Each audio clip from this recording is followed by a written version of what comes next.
ఎంత గొప్ప build quality and 5 star safety ఉన్న కార్ అయినా సరే దానికి ఒక స్పీడ్ లిమిట్ అనేది ఉంటుంది.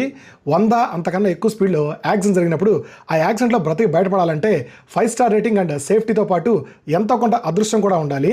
ఈ విషయాన్ని ఇప్పటికే మన ఛానల్లో చాలాసార్లు చెప్పాను. ఈ యాక్సిడెంట్ హర్యానా స్టేట్లోని ఒక హైవే మీద జరిగింది. ఓవర్ స్పీడ్గా వస్తున్న టాటా సియారా కార్ ఆగి ఉన్న లారీని వెనుక వైపు నుండి గుద్దేసింది. యాక్సిడెంట్లో కార్ ఫ్రంట్ పార్ట్ మొత్తం తుక్కు అయిపోయింది. అండ్ ఈ యాక్సిడెంట్లో ఫ్రంట్ వైపు కూర్చున్న ఇద్దరు స్పాట్లో చనిపోయారు. ఇంకో ముగ్గురు తీవ్రమైన గాయాలతో హాస్పిటల్లో ట్రీట్మెంట్ తీసుకుంటున్నారు. హైవేల మీద వెళ్ళేటప్పుడు కంట్రోల్డ్ స్పీడ్ అనేది చాలా అవసరం.